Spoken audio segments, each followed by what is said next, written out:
ಪಾಠ ಪಾಠ 17 ಕಾಡಿನಲ್ಲೊಂದು ಸ್ಪರ್ಧೆ.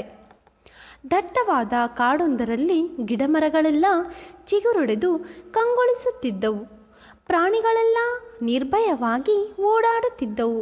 ನವಿಲುಗಳು ನರ್ತಿಸುತ್ತಿದ್ದವು. ಗಿಳಿ ಗುಬ್ಬಿಗಳು ಚಿಲಿಪಿಲಿ ಎಂದು ಉಲಿಯುತ್ತಿದ್ದವು. ಎಲ್ಲ ಪ್ರಾಣಿ ಪಕ್ಷಿಗಳು ಸಂತೋಷದಿಂದ ಸಹಬಾಳ್ವೆ ನಡೆಸುತ್ತಿದ್ದವು. ಕಾಡಿನ ರಾಜನಾದ ಸಿಂಹವು ಕಾಡಿನ ದಿನಾಚರಣೆಯನ್ನು ಆಚರಿಸುವ ಬಗ್ಗೆ ಚರ್ಚಿಸಲು ಪ್ರಾಣಿ ಪಕ್ಷಿಗಳ ಸಭೆ ಕರೆದಿತ್ತು. ಎಲ್ಲ ಪ್ರಾಣಿಗಳು ಸಭೆಗೆ ಬಂದು ಸೇರಿದವು. ನಾವೆಲ್ಲ ಕಾಡಿನ ದಿನಾಚರಣೆಯನ್ನು ಅದ್ಧೂರಿಯಾಗಿ ಆಚರಿಸೋಣವೇ?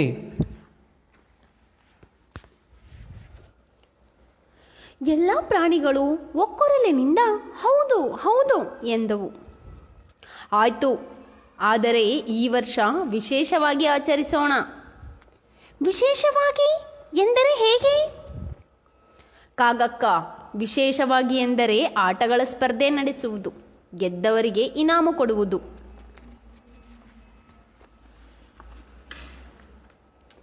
ಇಲ್ಲ ಇಲ್ಲ, ಈ ಬಾರಿ ಆಟಗಳ ಬದಲು ಆಶುಭಾಷಣ ಸ್ಪರ್ಧೆ ನಡೆಸೋಣ.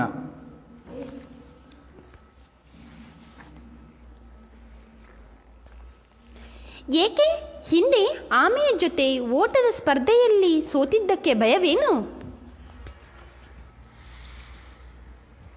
ಇಲ್ಲಪ್ಪ, ನನಗ್ಯಾಕೆ ಭಯ? ಆಶುಭಾಷಣ ಸ್ಪರ್ಧೆಯಿಂದ ಗೊತ್ತಿಲ್ಲದ ಎಷ್ಟೋ ವಿಚಾರಗಳನ್ನು ನಾವು ತಿಳಿದುಕೊಳ್ಳಬಹುದು ಎಂದೆನಷ್ಟೇ. ಆಶುಭಾಷಣ ಸ್ಪರ್ಧೆ ಹಾಗೆಂದರೇನು? ಓ ನರಿರಾಯ, ನಿನಗೆ ಅಷ್ಟು ಗೊತ್ತಿಲ್ಲವಾ?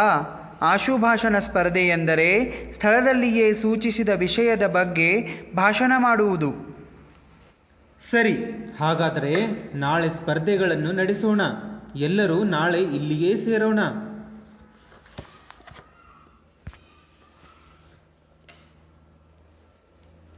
ಒಬ್ಬೊಬ್ಬರಾಗಿ ಬನ್ನಿ. ಡಬ್ಬಿಯಿಂದ ಒಂದು ಚೀಟಿ ತೆಗೆದುಕೊಂಡು ಅದರಲ್ಲಿರುವ ವಿಷಯವನ್ನು ಕುರಿತು ಮಾತನಾಡಿರಿ. ಪ್ರತಿಯೊಬ್ಬರಿಗೂ ಸಮಯ 5 ನಿಮಿಷಗಳು ಮಾತ್ರ ಎಂದು ಸ್ಪಷ್ಟಪಡಿಸಿತು. ಅಲ್ಲಿದ್ದ ಪ್ರಾಣಿ ಪಕ್ಷಿಗಳಲ್ಲಿ ಕೆಲವು ಸರದಿಯ ಪ್ರಕಾರ ಬಂದು ಚೀಟಿ ತೆಗೆದುಕೊಂಡು ಮಾತನಾಡಲು ಪ್ರಾರಂಭಿಸಿದವು. ಸೊಂಡಿಲು ಹಾಗೂ ಬಾಲವನ್ನು ಅಲ್ಲಾಡಿಸುತ್ತಾ ಗೀಳಿಡುತ್ತಾ ಬಂದ ಆನೆ ಗಂಟಲನ್ನು ಸರಿಪಡಿಸಿಕೊಂಡು ಡಬ್ಬಿಯಲ್ಲಿ ಸೊಂಡಿಲನ್ನು ಹಾಕಿ ಚೀಟಿಯನ್ನು ಎತ್ತಿಕೊಂಡಿತು.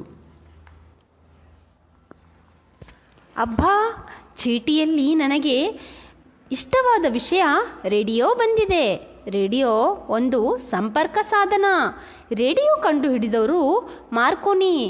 ಇದರಲ್ಲಿ ಚಿಂತನ, ಕೃಷಿ ಸಮಾಚಾರ, ಶಿಕ್ಷಣ ವಾರ್ತೆ, ಕ್ರೀಡೆ, ಸಂದರ್ಶನ, ರಾಜಕೀಯ, ಮನರಂಜನೆ, ಚಿತ್ರಗೀತೆ, ವಾರ್ತೆ ಇತ್ಯಾದಿ ಕಾರ್ಯಕ್ರಮಗಳು ಪ್ರಸಾರವಾಗುತ್ತವೆ. ದೇಶ ವಿದೇಶದ ಸಮಾಚಾರವನ್ನು ತಕ್ಷಣವೇ ಇದರ ಮೂಲಕ ತಿಳಿಯಬಹುದು.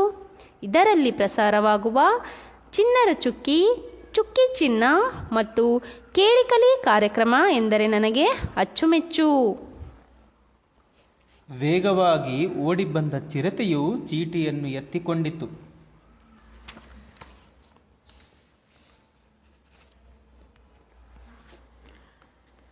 ನನಗೆ ರೈಲು ವಿಷಯ ಸಿಕ್ಕಿದೆ. ಓಹೋ, ನನಗಿಂತ ವೇಗವಾಗಿ ಚಲಿಸುವ ಉದ್ದವಾದ ವಾಹನವಿದು.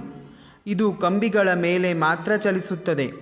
ರೈಲಿನಲ್ಲಿ ಒಮ್ಮೆಗೆ ಹೆಚ್ಚು ಪ್ರಯಾಣಿಕರು ಪ್ರಯಾಣಿಸಬಹುದು.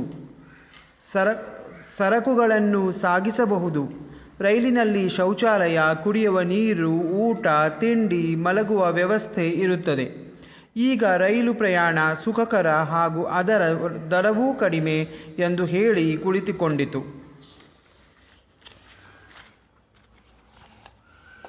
ಹೆಜ್ಜೆ ಮೇಲೆ ಹೆಜ್ಜೆ ಹಾಕುತ್ತಾ ಗರಿ ಬಿಚ್ಚಿ ತನ್ನ ಸೌಂದರ್ಯವನ್ನು ಬಿಂಕದಿಂದ ಪ್ರದರ್ಶಿಸಿ ನವಿಲು ಎಲ್ಲರ ಕಣ್ಮನ ಸೆಳೆಯಿತು. ಕೊಕ್ಕಿನಿಂದ ಚೀಟಿ ತೆಗೆದುಕೊಂಡು ವಿಮಾನದ ಬಗ್ಗೆ ಹೀಗೆ ಹೇಳಿತು.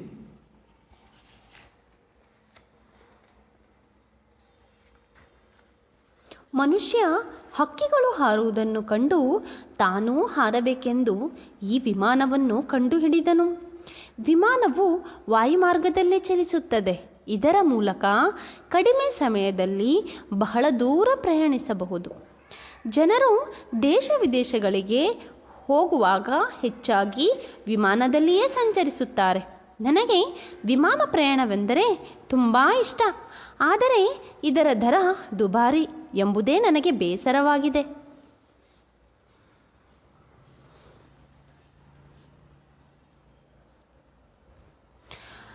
ಎನ್ನುತ್ತಾ ವಯ್ಯಾರ ಮಾಡುತ್ತಾ ವೇದಿಕೆಯಿಂದ ಕೆಳಗೆ ಇಳಿದು ಬಂದಿತ್ತು. ಕುಣಿಯುತ್ತಾ ಬಂದ ಕರಡಿಯು ಸಭಿಕರಿಗೆಲ್ಲ ಕೈ ಮುಗಿದು ಒಂದು ಚೀಟಿಯನ್ನು ಎತ್ತಿಕೊಂಡಿತು. ನನಗೆ ಸಿಕ್ಕ ವಿಷಯ ಹಿಮಾಲಯ. ಇದು ಅತ್ಯಂತ ಎತ್ತರವಾದ ಪರ್ವತ. ಭಾರತದ ಉತ್ತರ ಭಾಗದಲ್ಲಿದ್ದು ಹಿಮದಿಂದ ಕೂಡಿದೆ. ಶತ್ರುಗಳು ನಮ್ಮ ದೇಶಕ್ಕೆ ಬರದಂತೆ ಇದು ತಡೆದಿದೆ. ಇಲ್ಲಿ ಹುಟ್ಟುವ ಗಂಗಾ, ಯಮುನಾ, ಬ್ರಹ್ಮಪುತ್ರ ನದಿಗಳು ಸದಾ ತುಂಬಿ ಹರಿಯುತ್ತವೆ. ತಕ್ಷಣ ತೀರ್ಪುಗಾರನಾದ ಕೋತಿಯು, ಕರಡಿ ಮಹಾರಾಯರೇ, ನಿಮ್ಮ ಸಮಯ ಮುಗಿಯಿತು ಎಂದು ಎಚ್ಚರಿಸಿತು. ಸರಸರನೆ ಹರಿಯುತ್ತಾ ಹಾವೊಂದು ಬಂದಿತು. ಹೆಡೆ ಬಿಚ್ಚಿ ಶ್ ಎನ್ನುತ್ತಾ ಎಲ್ಲರನ್ನು ಆಕರ್ಷಿಸಿತು. ಬಗ್ಗಿ ತಾನೊಂದು ಚೀಟಿಯನ್ನು ತೆಗೆದುಕೊಂಡು ಸುರುಳಿ ಬಿಚ್ಚಿತು. ಬ್ಯಾಂಕ್ ವಿಷಯ ನನಗೆ ಸಿಕ್ಕಿದೆ. ಎಲ್ಲರೂ ಬ್ಯಾಂಕ್ನಲ್ಲಿ ಹಣದ ವ್ಯವಹಾರ ಮಾಡುತ್ತೇವೆ. ಹನಿ ಹನಿಗೂಡಿದರೆ ಹಳ್ಳ, ತೆನೆ ತೆನೆಗೂಡಿದರೆ ಬಳ್ಳ ಎಂಬಂತೆ ಉಳಿತಾಯ ಮಾಡಬೇಕು. ಹಣ ಇರಿಸಲು ಬೇಕಾದಾಗ ತೆಗೆದುಕೊಳ್ಳಲು ಈಗ ಉತ್ತಮ ವ್ಯವಸ್ಥೆಯನ್ನು ಎಲ್ಲ ಬ್ಯಾಂಕಿನವರು ಮಾಡಿದ್ದಾರೆ. ನಮ್ಮ ಖಾತೆಯಲ್ಲಿರುವ ಹಣವನ್ನು ಅವಶ್ಯಕತೆ ಇದ್ದಾಗಲೆಲ್ಲ ಬ್ಯಾಂಕಿನಿಂದ ಅಥವಾ ATM ಮೂಲಕ ತೆಗೆದುಕೊಳ್ಳಬಹುದು. ATM ವ್ಯವಸ್ಥೆಯು ಹೆಚ್ಚಿನ ಬ್ಯಾಂಕ್ಗಳಲ್ಲಿ ಲಭ್ಯವಿದೆ ಎಂದು ಹೇಳಿ ಕೆಳಗಿಳಿಯಿತು. ರೆಕ್ಕೆ ಬಿಚ್ಚಿ ಹಾರುತ್ತಾ ಕೆಂಪು ಮೋತಿಯ ಗಿಳಿಯು ಕೊಕ್ಕಿನಿಂದ ಚೀಟಿಯನ್ನು ಹೆಕ್ಕಿತು. ಮುದ್ದು ಮುದ್ದಾಗಿ ಹೀಗೆ ಮಾತನಾಡತೊಡಗಿತು. ರೋಗಿ ಬಯಸಿದ್ದು ಹಾಲು ಅನ್ನ, ವೈದ್ಯರು ಹೇಳಿದ್ದು ಹಾಲು ಅನ್ನ ಎಂಬಂತೆ ನನಗೆ ಮೊಬೈಲ್ ವಿಷಯ ಬಂದಿದೆ. ಈಗ ಎಲ್ಲರ ಕೈಯಲ್ಲಿ ಇರುವುದು ಮೊಬೈಲ್. ಇದರ ಮೂಲಕ ಜಗತ್ತಿನ ಮೂಲೆ ಮೂಲೆಯ ಜನರು ವಿಚಾರ ವಿನಿಮಯ ಮಾಡಿಕೊಳ್ಳಬಹುದು. ವಿಚಾರ ವಿನಿಮಯದ ಜೊತೆಗೆ ಸಂದೇಶಗಳನ್ನೂ ಕಳುಹಿಸಬಹುದು. ಇವುಗಳಲ್ಲದೆ ಇದರಿಂದ ಛಾಯಾಚಿತ್ರ ತೆಗೆಯಬಹುದು, ಲೆಕ್ಕ ಮಾಡಬಹುದು, ದಿನಾಂಕ ತಿಳಿಯಬಹುದು, ದೂರವಾಣಿ ಸಂಖ್ಯೆಗಳನ್ನು ದಾಖಲಿಸಿಕೊಳ್ಳಬಹುದು. ಮೊಬೈಲ್ ಈಗ ಅಂಗೈನಲ್ಲಿರುವ ಸಣ್ಣ ಕಂಪ್ಯೂಟರ್ನಂತೆ ಆಗಿದೆ.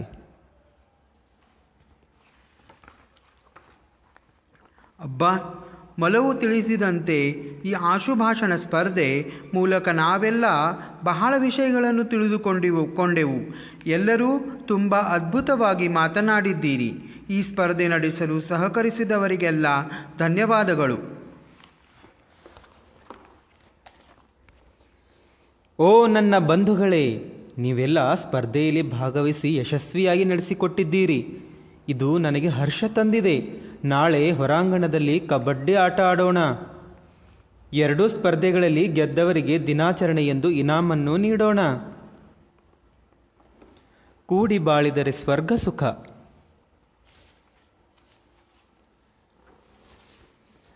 ಪದಗಳ ಅರ್ಥ: ಕಂಗೊಳಿಸು, ಹೊಳೆಯುವುದು, ಹುಲಿ, ಮಾತು ಅಥವಾ ಧ್ವನಿ, ಸಹಬಾಳ್ವೆ, ಒಟ್ಟಾಗಿ ಬಾಳುವುದು, ಸ್ಪರ್ಧೆ, ಪೈಪೋಟಿ ಅಥವಾ ಮೇಲಾಟ, ಸರದಿ, ಸಾಲು, ತೀರ್ಪು, ತೀರ್ಮಾನ, ಸರಕು, ವಸ್ತುಗಳು, ಸಾಗಾಣಿಕೆ, ಸಾಗಿಸುವುದು, ದರ, ಬೆಲೆ, ವಾಯು, ಗಾಳಿ, ವಿದೇಶ, ಹೊರದೇಶ, ಸಭಿಕರು, ಪ್ರೇಕ್ಷಕರು, ಎಚ್ಚರ, ಜಾಗೃತಿ, ಆಕರ್ಷಣೆ, ಸೆಳೆತ, ಲಭ್ಯ, ದೊರಕಿದುದು ಅಥವಾ ಪ್ರಾಪ್ತಿ, ವಿನಿಮಯ, ಪರಸ್ಪರ ಬದಲಾಯಿಸು, ಸಂದೇಶ, ಸುದ್ದಿ ಅಥವಾ ಮಾಹಿತಿ, ಬಂಧು, ಸಂಬಂಧಿ, ಸಹಕರಿಸು, ಸಹಾಯ ನೀಡು, ಇನಾಮು, ಬಹುಮಾನ, ಧನ್ಯ, ಪಾವನ, ಸಮ್ಮತಿ, ಒಪ್ಪಿಗೆ ಅಥವಾ ಅನುಮತಿ,